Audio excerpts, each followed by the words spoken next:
lah sekolah kayak yang lain kayak gitu kan, kayak abang sama kakak.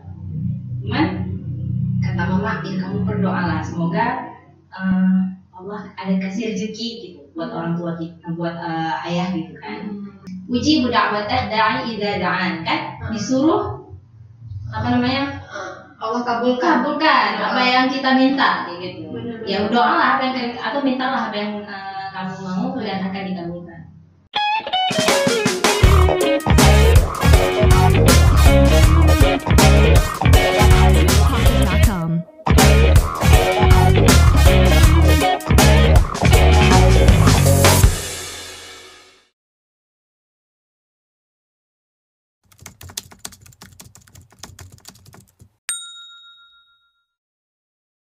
Assalamualaikum warahmatullahi wabarakatuh. Alhamdulillahirabbil alamin. Allahumma sholli ala Muhammad. Apa kabar sahabat semuanya di rumah? Semoga selalu dalam keadaan baik, sehat iman, kesehatan jasmani dan rohani, juga keuangannya. Masya Allah. Di sini bersama kita sudah hadir teman terbaik saya, yaitu Nurmayana SPDI MED. Ya sudah. Iya. Seharusnya kalau tahun dulu sudah tamat, seharusnya kalau Yana dulu tamat itu SPDI MA. Tapi karena tahun ini jadi SPDI MED. Kenapa tuh sudah? Perubahan apa itu? Sebenarnya kalau misalnya ngikutin Timur Tengah, Iya. itu semuanya MA. Cuman balik lagi karena kita kan ketika penyetaraan itu kiblatnya kemana dulu? Kan ada Kementerian Agama nih. Jadi kita ditetapkan oleh Kementerian Agama kalau memang di tahun itu perubahannya MED jadi MED, karena mungkin jurusan saya edukasi. Iya, MED kalau di Indonesia ya. Jadi biar lebih masuk, mungkin kalau MA umum kali. MED Master of Education. Masya Allah. Jadi Yana gini Yana, ini ada yang menarik nih dari tulisan Yana nih. Dulu waktu kecil sama bunda-bunda itu siapa? Adik mama ya? Tapi saudara jauh. Yang mana ya? Yang di Instagram ya? Iya, yang tulisannya tuh di Instagram yang dulu waktu kecil duduk-duduk di tangga rumah. Kan rumah Yana panggung ya? Iya. Jadi duduk-duduk di tangga rumah tuh sambil doa gitu, diceritain masa sama bundanya dulu waktu kecil. Terus waktu besar diulang kembali doa itu di depan kos. Gimana sih ceritanya? Pengen tahu dong. Mungkin orang yang nggak baca gitu gimana? Aduh, sebenarnya malu ya. Soalnya itu kan cerita masa kecil. Iya. Kan jadi motivasi. Singkatnya, jadi sebenarnya Yana adalah salah satu anak yang memang kami dari keluarga yang sederhana, biasa aja. Kita bilang tergolong mampu dulu, termasuk yang tidak mampu. Jadi dengan yang untuk sekolah itu kami masih susah. Yang sudah sekolah waktu Yana kecil itu kalau nggak salah umur sekitar 4 tahunan, abang sama kakak. Sedangkan karena Yana kan sama adik Yana tuh jauh. Iya. Nah jadi Yana jadi anak terakhir, agak lama saat itu. Jadi bilang sama mama,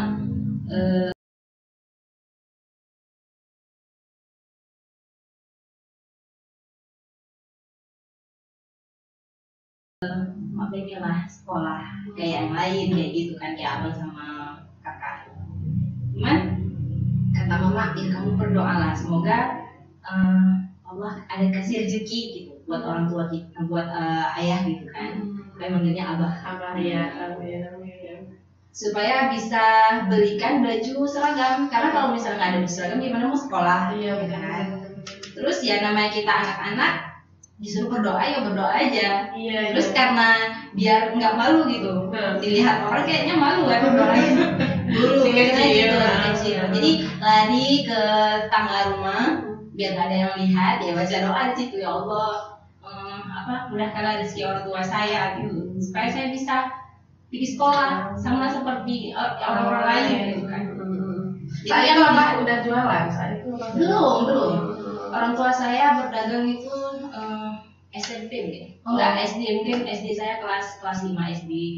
Jadi saat itu abah ngapain tuh maksudnya? Masih jadi guru di PT guru ya. Jadi petani. Itu berarti kalau di tangga tuh dalam pemahaman Yana tuh waktu kecil nggak ini ya, maksudnya nggak ada yang nengok, rupanya bunda nengok ya? Rupanya ada makta yang menyaksikan gitu kan. Dan itu namanya kita udah besar, kita kan nggak teringat tuh apa kejadian waktu apa sih kecil. kejadian waktu kecil, kita ngapain waktu kecil. Padahal waktu jumpa lagi sama bunda itu yang udah lama, jaraknya juga saya sudah dewasa. Jadi saya dia sering kali doanya di tangga gitu. Harusnya kan berdoa yang lebih mustajab tuh ya di sajdah malam atau setelah sholat. Kan namanya saya anak-anak ya saat doanya aja. Benar-benar. Tapi itulah ya namanya kamu berdoa ya silahkan berdoa di mana saja. Iya. Itu penting janganlah ya di tempat yang tidak baik. Iya benar. Rawa tuh dekat ya, dimanapun ya.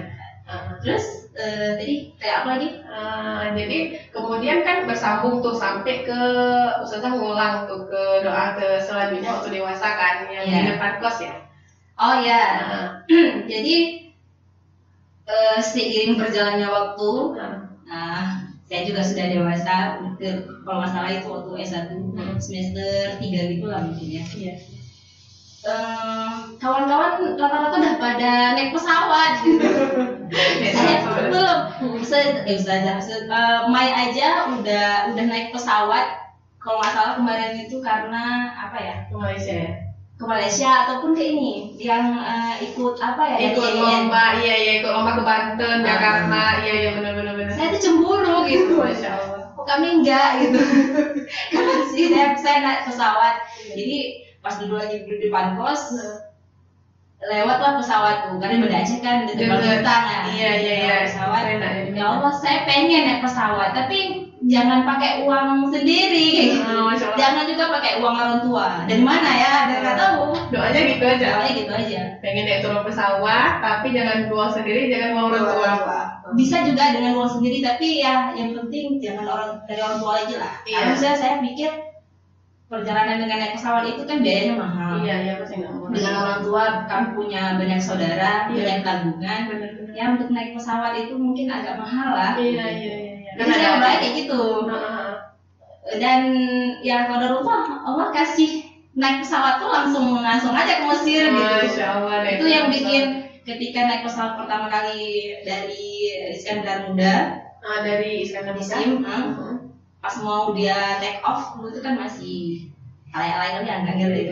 Kayak mana ya? Ya udah pertama naik suaranya. Itu baru teringat doa itu. Oh ya Allah bener kemarin tuh dulu doanya kayak gitu, pengennya naik pesawat dan itu ya uangnya nggak tahu lah dari mana gitu, nggak yang dari orang tua gitu. Supaya alhamdulillah kasih ya.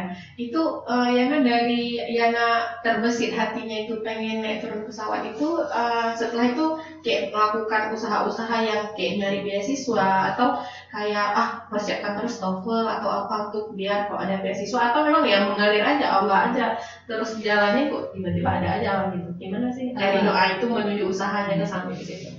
Sebenarnya kan Yana salah satu orang yang pesimis. Iya. Bukan orang yang ambisius ataupun optimis sekali dalam itu enggak juga. Tapi waktu SMA pinter? Enggak juga. Kalau pinter juara 1 dong harusnya. Juara 3 kan? Ya anggap aja enggak juara. Jadi ngomong soal juara, karena saya dalam keluarga nggak pernah dapat juara 1 tuh saya. Iya. Selainnya itu juga salah satu kecemburuan saya yang terbesar. Kenapa sih? Ya Allah. Saya tuh nggak pernah dapat juara 1, sedangkan kakak, abang, adik-adik juara 1 pernah gitu. Walaupun ya pernah pokoknya. Kok saya tuh nggak pernah gitu. Memang di lingkungan orang hebat ternyata. Enggak juga. Iya. Ya mungkin semoga aja seperti itu. Dia kita kalau di lingkungan orang besar, jadi kita punya iri yang besar gitu. Jadi dengan kebaikan ini pengen ya Allah pengen juga sih juara 1 ya Allah pengen juga. Itu kebaikan yang kita irikan. Itu harus ada iri dalam kebaikan ya. Nah, jadi terus setelah itu apa tadi ya? Jadi setelah melakukan doa tadi berapa lama usahanya gitu? Tadi kan saya bilang saya bukan orang yang optimis kan. Iya. Sebenarnya nggak boleh ya kalau gitu. Harusnya memang kita harus punya jiwa optimis sama jiwa saing yang ketat ya kita sukses gitu. Iya jangan sukses. Ketika itu saya selesai S1 2014. Kemudian tuh langsung ngajar tuh ceritanya. Alhamdulillah juga Allah kasih kesempatan dan rezeki langsung di Banda Aceh kan. Kemudian 2015 itu ada dibuka beasiswa. Itu belum ada tes TOEFL, TOEFL segala macam tuh nggak ada. Luar beasiswa dibuka apa luar doa? pasti doa lah. Doa target juga. Ada setelah doa dibuat target juga. Kalau ada buka nih gitu. Iya. Jadi targetnya sebenarnya kayak gini. Saya tuh ada buku, kadang-kadang kayak agenda. Itu saya tulis dari 2014 saya nulis. Saya karena nggak pernah juara satu harus lulus S1 cum laude dengan nilai ya di atas 3,5 IP-nya dan juga 4 tahun karena saudara-saudara saya itu nggak sampai paling 4 tahun setengah atau 5 tahun gitu dan mereka sudah pernah juara satu, saya belum. Jadi pengennya yang lain kayak gitu. Ada yang lebih baik kayak unggulnya yang lain kayak gitu kan. Dan alhamdulillah itu terjadi. Mungkin yang lain juga ini ditulis ya. Ditulis. Saya harus punya tabungan setelah lulus S1 berapa juta gitu. 10 misalnya. Untuk S2. Baru nanti umroh, jalan-jalan luar negeri itu tulis. Iya, ditulis. Nanti berapa tahun kemudian dibuka ya tulis. Jadi ditulis tahun berapa yang kejadian. Allah kabulkan di tahun berapa itu kan doa ya di alam bawah sadar kita mintanya setelah kita tulis siapa yang mampu ngabulin kan Allah itu kan doanya kan gitu ya. Terus dan juga ditulis beasiswa juga ditulis nggak ditulis di situ pengen pokoknya luar negeri pokoknya luar negeri saya nggak buat harus beasiswa pokoknya saya yang penting S2 memang sudah berkeinginan dan bertekad nggak lagi orang tua yang biayakan karena mengingat tadi yang paling wajib orang tua kan adik-adik saya kan di bawah saya masih ada adik-adik 3 lagi yang mereka masih yang butuh biaya pendidikan lebih banyak sedangkan orang tua semakin lama semakin tua umurnya ya kan jadi jangan kita gabung lagi dengan pengennya nggak membebani lagi dengan biaya-biaya yang lain yang punya saya berarti kan S2, S3 itu sunat bagi saya maksudnya. Terus ikut tes TOEFL, terus S2 enggak, tes beasiswa dulu. Tes beasiswa. Kebetulan alhamdulillah dibukanya beasiswa Pemda, dulu namanya BPSDM. Beasiswa Pemda diajak nih sama sahabat kita juga. Siapa? Sudah Anis. Jadi beliau bilang yuk Pian kita ikut beasiswa. Enggak lah, kami ini pesimis tadi. Pesimis tadi kan. Pesimis tadi saya ini nggak ada kemampuannya pasti nggak lulus lah. Nggak boleh merendah ya. Sebenarnya nggak boleh. Allah tuh pasti nyiptain potensi kan. Yang penting nggak bersyukur. Nggak usaha tapi langsung mundur. Nggak boleh. Harus berperang dulu, berdarah-berdarah. Nggak bisa baru kalah walaupun mundur. Iya benar. Jadi singkat cerita kami tes beasiswa, alhamdulillah saya lulus. Itu juga dengan yang benar nih, lulus. Karena saking nggak percaya sama diri sendiri. Ini mau pergi ke luar negeri, naik pesawatnya belum pernah. Soalnya kan ketika tes wawancara itu kan dokternya kan tanya, kamu udah berapa kali naik pesawat? Pak saya belum pernah naik pesawat. Saking jujur, kamu belum pernah naik pesawat belum? Kalau misalnya saya lulus inilah baru pertama sekali saya naik pesawat. Jadi agak katrok sih lah, kalau orang lain kan nggak tahu pengalamannya. Kalau saya sama sekali nggak. Ini dokternya kasihan ya, nih mungkin juga ya. Jadi ya alhamdulillah lulus berangkat. Habis itu kita berangkat. Awalnya sebenarnya saya bukan ke Mesir sih, tapi ke Jordan. Terus jadi awalnya ke Mesir karena di sana nggak dibuka. Karena ketika Jordan itu pengurusannya sulit dan kita orang Aceh di sana sedikit, jadi kita relasinya susah. Oh, jadi setelah kita lulus masih bisa pilih negaranya ke mana yang mudah ya? Ketika masa saya. Iya. Sekarang kan dia beda kebijakan kan? Benar. Beda tahun beda kebijakan. Iya benar. Mungkin tahun depan masih bisa ya gitu ya. Terus sampai di Mesir, itu S2 di Mesir lama ya Ustazah? Biasanya di tempat lain kan S2 tuh 2 tahun ya, tapi di Mesir 4 tahun ya. Itu salah satu kendala yang bikin sebenarnya orang tua berat kasihnya. Ya S1 lagi lah ya, 4 tahun gitu. Mikir juga sih sebenarnya, S1 lagi nih. Sebenarnya gini, awalnya kenapa milih Jordan? Karena tuh pilihan negaranya itu kan Mesir, kemudian Jordan, terus Tunis, Maroko gitu kan. Afrika lah. Kalau Tunis, Maroko nih nggak ada pendidikan, mungkin kurang keren.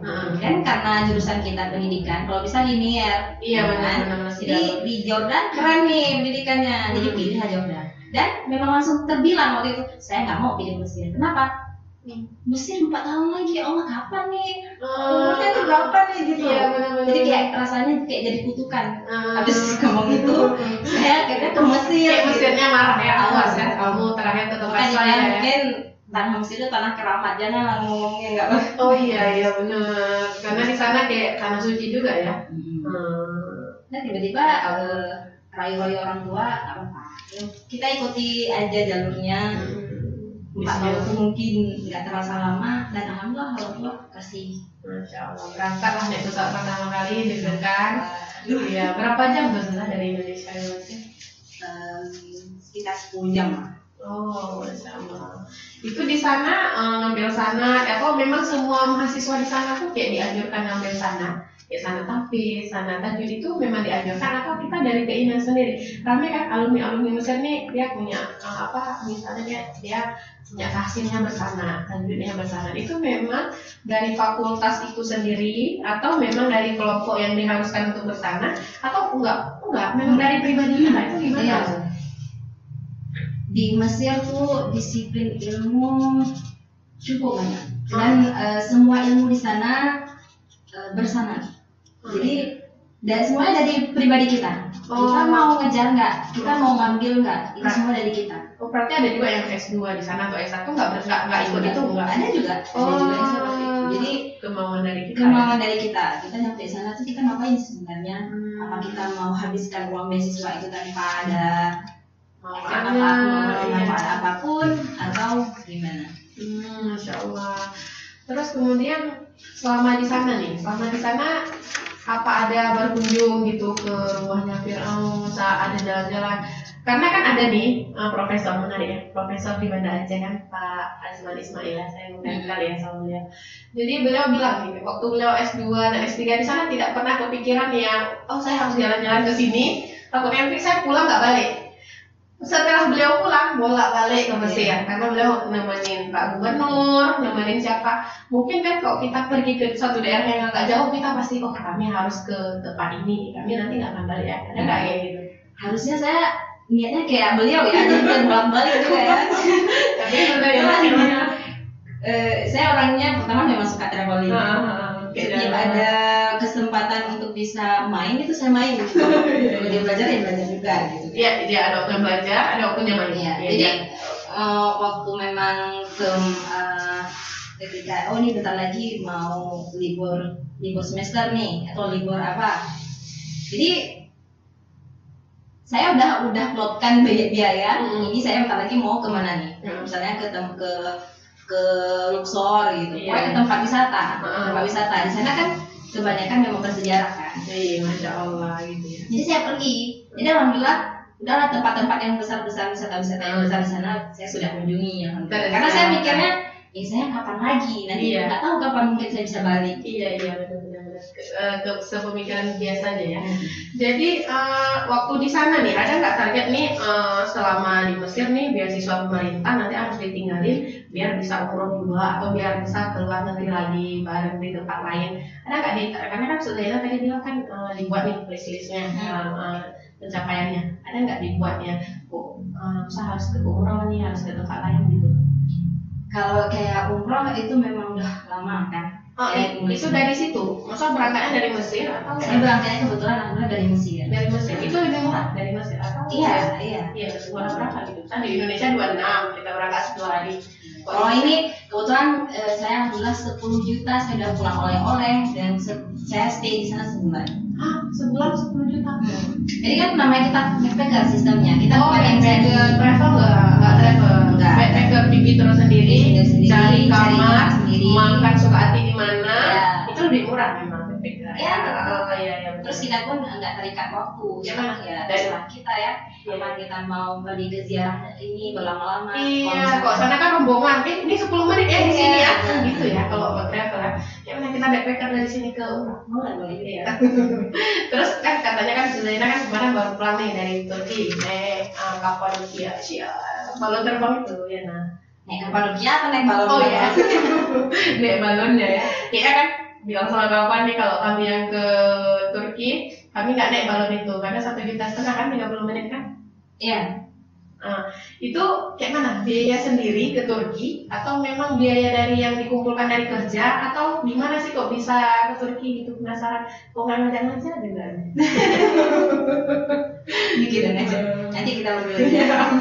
Gimana? Jadi sebenarnya alhamdulillah yang biaya ke Turki itu masih ada sisa uang tabungan dari beasiswa sebelumnya. Kan hemat kan. Banyak nih kawan yang keluar negeri, mereka tuh sampai keluar negeri belinya iPhone. Itu sepatu-sepatu branded. Yang sampai pulang ya nggak bawa pulang-pulang, udah habis di sana. Tapi Yana lain. Yana mungkin Damsa ini yang butuh, tapi ditinggalin yang beberapa puluh juta. Pulang ke Indonesia beli tanah, jalan-jalan lagi ke luar negeri ya kan? Oh, rasanya juga seperti Ya maksudnya harus gitu. Kita misalnya kita dapat uang itu harus investasi, harus menghemat, harus mimpi apa yang belum dicapai. Jangan foya-foya di awal sampai akhirnya tengok hari kok pulang dari luar negeri bisa ke luar negeri lagi, mungkin ada sisa tabungan tadi kan pemerintah kasih. Sampai saya dengar itu di luar negeri itu misalnya di Mesir ya khususnya mahasiswa Jawa itu iri sama mahasiswa Aceh yang punya beasiswa luar biasa dari pemerintahnya, benar kan?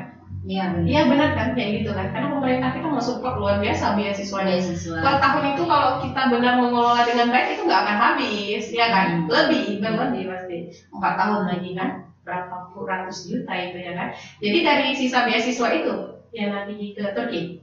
Iya. Memang sudah ditarget karena memang sudah ditargetkan dari Mesirnya. Dari uang ini harus pergi satu negara lagi. Dari uang beasiswa ini harus bisa terbang ke negara lagi. Harus iri dong biar bisa. Harus iri harus dibuat dong catatannya. Iya maksudnya kita iri tapi bukan berarti iri yang gimana ya? Iri yang dengki ya. Iri yang kasar, iri yang netizen banget nggak jangan ya. Kalau dia bisa kok aku nggak bisa gitu. Iya makannya nasi padi. Iya kan? Oh iya. Itu untuk memotivasi diri. Iya harus. Terus ke Turki berapa lama tuh ya? Turki kemarin kami 8 hari. 8 hari. Masya Allah. Sama mahramnya ya adiknya. Iya. Adiknya yang biayain atau dia biaya sendiri? Dia biaya sendiri. Kayaknya karena kedekatan dengan Quran dan dimudahkan semuanya. Ada ngerasa gitu? Iya, alhamdulillah. Setiap kan hadis Nabi khairukum bacaan Quran mu'allaman. Sebaik-baik kamu adalah orang yang belajar Al-Quran dan juga yang mengajarkan. Jadi dulu saya berpikir seperti ini. Ketika kita ngapain sih kita banyak sibuk kali ngajar, ngapain sih kita sibuk kali belajar, kan enggak, yang penting kita hidupnya bekerja, habis kita cari uang, terus kita dapat uang, habiskan gitu. Itu yang saya pikirkan. Tapi semakin kesini saya ngerasa bahwa ketika kita pergunain ilmu yang kita punya, kayaknya itu lebih bermanfaat, dan yang kita harapkan seperti uang atau yang lain itu datang sendiri kayak gitu. Selain memang ilmunya duduk ya, maksudnya ilmunya itu nggak hilang-hilang, kan semakin kita selalu jas gitu. Kan ilmu yang kita ajarkan kan kita seperti mengulang-ulang lagi. Kita sebelum mengajar kan kita mengulang dulu. Apa sih? Ada sesuatu yang kita nggak tahu ketika kita mengajar, ya udah kita cari tahu gitu. Berarti kan semakin bertambah. Jadi sebenarnya semakin kita memberi bukan semakin berkurang, tapi semakin banyak bertambah, semakin banyak. Ya maklum kan belajar seorang menuntut ilmu lagi jalan setapak yang kadi berumput, maksudnya sudah bersih jalanannya itu, dibersihin. Jadi kalau kita mengajar itu kita bolak-balik di jalan itu, biar jalan itu tidak ditumbuhi rumput kembali. Jadi kalau kita tidak mengajar, kalian maklum, mesti hanya takut rogok, ayah kali tabat nanennya bikin melom karena kita nggak menanami lagi, gitulah manfaatnya ya. Jadi mungkin juga salah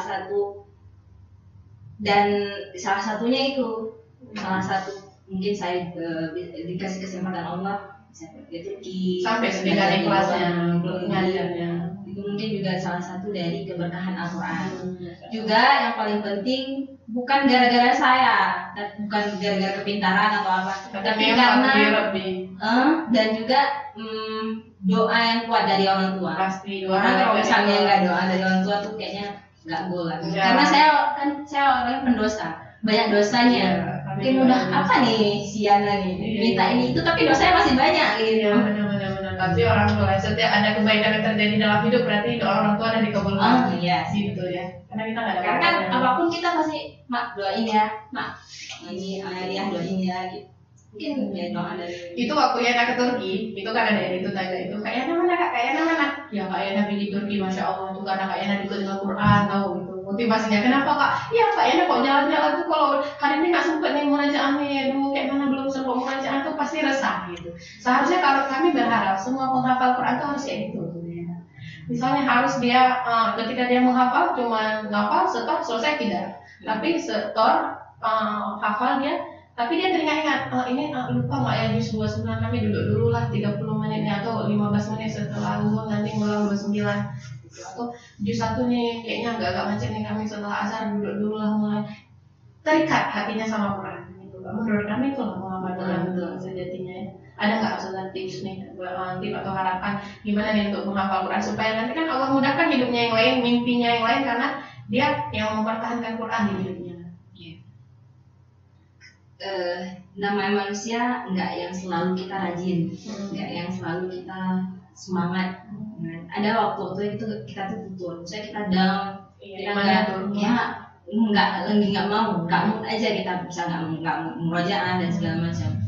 Biasanya kalau saya sih lebih ke ingat aja ke apa yang Allah kasih ke kita masih bisa bernafas. Oh iya sih kita nggak cinta sama kalam Allah gitu. Terus ada tuh saya sering kali ketika saya memang lagi malas itu saya hidupkan atau saya video ada share ada yang dari siapa namanya ya kalau nggak salah Fahad Al-Kandari kita tulis di beliau mengunjungi satu anak dan anak ini memang buta dari bayi, misalnya dari lahir. Terus beliau tanya bahwa misalnya kamu ada nggak merasa apa ya apa namanya nggak enak bukan nggak enak ya merasa sedih karena kawan-kawan yang lain itu bisa melihat sedangkan kamu nggak pernah. Kalau dibilang enggak saya berarti bohong gitu kan. Cuman saya berpikir bahwa inilah rezeki yang Allah kasih ke saya gitu. Musibah itu rezekinya itu musibah itu rezeki bagi beliau, dan sampai sekarang beliau nggak pernah lagi meminta supaya Allah mengembalikan penglihatannya. Karena beliau takut ketika Allah kasih penglihatannya nanti Allah akan bertanya terhadap matanya, apa yang sudah kamu lakukan terhadap Al-Quran gitu. Jadi saya merasa saya yang sehat walafiat, terus matanya yang masih terang benderang, yang jauh pun masih nampak. Kok merasa yang malas gitu kan untuk menghafal. Saya juga pernah bilang sama anak-anak, kalian dikasih anggota tubuh yang sempurna, orang tua yang alhamdulillah berkemudahan gitu. Jangan sia-siakan gitu, jangan sia-siakan. Karena segitu cintanya Allah sama kita. Kita udah dikasih yang enak pun kita masih yang malas. Kita bilang kayak saya bilang tadi, itu hal yang wajar bagi kalau kita malas sekali, itu hal yang wajar. Jangan dibiarkan terus menerus dia malas mengingat kita yang dari kebiasaannya nanti malasnya. Apa malas? Rajin. Iya benar. Sudah obat malas apa? Rajin. Nggak ada obat lain. Berhentilah ketika kamu selesai, bukan ketika capek. Iya. Kalau udah capek berarti karena belum selesai. Tapi kalau udah selesai mau capek selesaikan dulu, nggak mau baru berhenti gitu kan. Terus tips lain gitu setelah untuk misalnya anak milenial yang masih aja kayak mager, kayak nggak mempan gitu ngeliat diri sendiri nih dikasih kesempurnaan itu apa gitu setelah tipsnya biar yang sudah terhafal termurajaahkan, yang belum harus terhafal nih dengan baik dengan banyak gitu. Karena itu saya banget. Jadi kalau yang saya lakuin ataupun bilang ya mungkin quote itu pertama kita itu dipaksa, kemudian terpaksa. lama-lama terbiasa dan bisa. Dulu awalnya ya semuanya dipaksa. Kita sholat itu dipaksa dulu, kok nggak kena awe ya, gitu kan. Nggak yang saya bukan yang solehah seperti orang lain yang lahir langsung solehah. Ada semua orang. Dan sekarang juga belum solehah ya, jangan dibilang gitu. Jadi semuanya rata-rata kalau saya masih dipaksa, apapun yang saya kerjain itu masih dipaksa. Kemudian nanti lama-lama saya terpaksa ya mungkin ya nanti takut dimarahin, takut yang nggak ada dapat nilai, semua gitu. Itu bagian dari motivasi saya rasa. Bagian dari proses ya. Semua orang harus sampai ke tahap ikhlas, sampai tahap kebiasa, dipaksa, terpaksa. Ya, itu mungkin bagi yang memang tidak ada keinginan dari awal. Lain halnya dengan ada juga orang yang memang dari awal sudah sangat ikhlas terus. Yang tiba-tiba kayak saya, tuh kayak gitu. Pertama dipaksa dulu, kemudian kita terpaksa, terus nanti kita terbiasa karena terpaksa tadi. Lama-lama tuh terbiasa ya. Dan dari lama jadi bisa. Biasanya kita ya udah biasa aja. Jadi seperti tidak ada paksaan lagi, tidak ada lagi push dari mana saja. Semua amal kayaknya gitu ya. Kayak teringat kan kayak sedekah ya. Dulu misalnya kayak sedekah orang bilang kan nggak apa-apa lah sedikit asal ikhlas. Nggak boleh. Kenapa nggak boleh? Nggak apa-apa banyak asal ikhlas. Jadi kalau sedekah tuh harus berat. Pertamanya 100.000 gitu kan. Besok 100.000. Jadi setiap hari 100.000. Nanti amal biasa 100.000 biasa 100.000. Sepertinya harus kayak gitu ya. Jadi harus punya dipaksa dulu, terpaksa. Memang kita nggak nyaman kali sama diri kita kebaikan itu. Pas udah lama-lama ini kan biasa. Iya benar. Iya. Jadi seperti sholat tahajud itu kan berat ya, tengah malam. Berat. Iya, karena kita lagi enak tidur tiba-tiba dibangunnya harus sholat tahajud. Ya udah, tapi kita kan punya motivasi tersendiri nih. Saya harus bangun sholat tahajud karena saya mau bilang sama Allah, hari ini nggak baik-baik saja. Hari ini saya pengen ini ya Allah. Kan kita motivasinya itu. Benar-benar karena kalau bilang di waktu sholat rame dong yang bilang. Iya. Kalau dibilang di waktu sholat yang lain begitu tidur. Ya, itu kan itu nggak macet. Motivasi kan. Jalanan ke langitnya nggak macet ya. Iya benar-benar. Nah itu bagian dari motivasi. Selain dipaksa harus ada apa sih tujuan menggapai ridha Allah, apa sih pengen nih semua keinginan punya apapun nih dikabulin ya kayak gitu ya. Iya benar nggak sih orang yang dekat sama Allah tuh misalnya kalau sudah di tingkat sufi beliau sholat mengerjakan segala sesuatu yang amal kebaikan itu udah nggak mikir lagi masalah surga neraka. Kalau seperti tingkat kita tuh masih mikir kalau nggak sholat nanti kita masuk neraka. Kalau kita sholat nanti insya Allah kita masuk surga. Kita motivasi juga. Kita masih di tingkat iman yang pamrih ya. Masih harus pada balasan. Cuma kan itu harus kita biasakan terus sampai kita memang nggak teringat masalah surga sama neraka itu. Benar. Ada kebiasaan sebenarnya. Ada ya kebiasaan kita nih yang udah nggak terasa lagi pahalanya. Tahu apa? Mungkin kalau kita dulunya orang yang keluar nggak pakai jilbab gitu, kita mau keluar pakai jilbab tuh kayak ini dapat pahala nih hari ini, dapat pahala. Tapi karena kita udah biasa keluar pakai jilbab nggak terasa lagi. Padahal kan keluar dapat pahala gitu kan. Tapi nggak terasa kan karena udah setiap hari kebiasaannya udah dipaksakan nggak terasa lagi. Jadi dengan Al-Quran juga demikian. Jika memang kita belum sampai kepada taraf kita benar-benar ikhlas tersendiri, coba dulu nih ya ada sesuatu yang bikin kita harus saya lakukan, harus nih baca Quran. Jadi buat target seperti tadi juga, ini dalam bulan Ramadan ini ada 30 hari. Jadi harus selesai dalam 30 hari ini. Kalau misalnya nggak selesai, kali saya dengan anak-anak misalnya, kita posisikan kita dengan seperti itu supaya kita termotivasi. Secara tidak langsung kita akan baca minimal 1 hari itu 1 juz dan insya Allah akan selesai. Begitu juga dengan hafalan, murojaah dan lain sebagainya. Sih harus punya checklist dalam hidup ya. Harus punya checklist. Jadi kalau misalnya balik lagi masalah doa tadi, saya pernah diajarkan sama kakak Leting. Beliau mengatakan bahwa beliau belajar dari YouTube ya. Dunia ini memang sudah ada ikon-ikon daya tarik menarik gitu sebenarnya. Jadi ada magnet rezeki namanya. Magnet rezeki. Sering aja sebutin. Saya pengen nggak tahu tapi dari mana. Gitu. Nanti mungkin ya nggak sekarang dapatnya, mungkin berapa tahun kemudian. Allah kabulkan. Pengen lo ya Allah jadi penghafal Quran Pengen yang ya, mungkin. pengen loh Ya Allah. ya mungkin kita nggak jadi penghafal Quran, mungkin dapat jodoh yang menghafal Quran. Oh, masya Allah, Allahumma sholli ala sayyidina Muhammad. Kalau udah ada jodohnya, gimana? Kalau udah ada jodohnya, Ya, mungkin anaknya. Allahumma sholli ala sayyidina Muhammad. Ya, benar-benar. Iya. Jadi kalau masalah doa target itu ditulis supaya alam ini menyambut. Oh, daya tariknya kita punya. Jadi tarik terus. Ya, Allah juga udah bilang dalam Al-Qur'an, wa idza sa'alaka 'ibadi anni fa inni qarib kan. Allah mengatakan apa? Wahai Muhammad, jika ada hambaku yang bertanya tentang kepadamu, katakanlah bahwa aku ini dekat. Berarti Allah tuh dekat kali sama kita. Jadi apa yang nggak mungkin kan Allah nggak dengar apa yang kita mau, apa yang kita minta. Orang yang paling dekat, sesuatu yang paling dekat lah ya. Sesuatu yang paling dekat. Ujibu da'watad da'i idza da'an, kan? Disuruh apa namanya?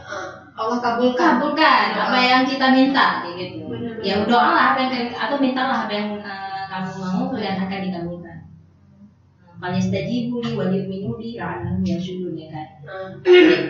Jadi dari situ pun kita bisa ngambil kesimpulan bahwa ya doa aja apa aja, karena doa itu kan kritis. Iya, walaupun tidak soleh, Kita mau nggak sih doa? soleh. Tinggal kita mau nggak sih doa? Nggak rajin doa jadi orang yang rajin. Ya. Jadi kan doa usaha juga dengan dipaksain dengan doa juga. Iya, benar. Supaya Allah mendukung ya. Masya Allah, terima kasih buat semuanya. Semoga poin-poin tadi dipaksakan terpaksa dan doa juga untuk menarik alam ini mendukung kita menjadi seorang yang rajin dan kuat bisa jalankan. Terima kasih, sampai di sini. Assalamualaikum. Kok assalamualaikum aja? Apa lagi? Ya,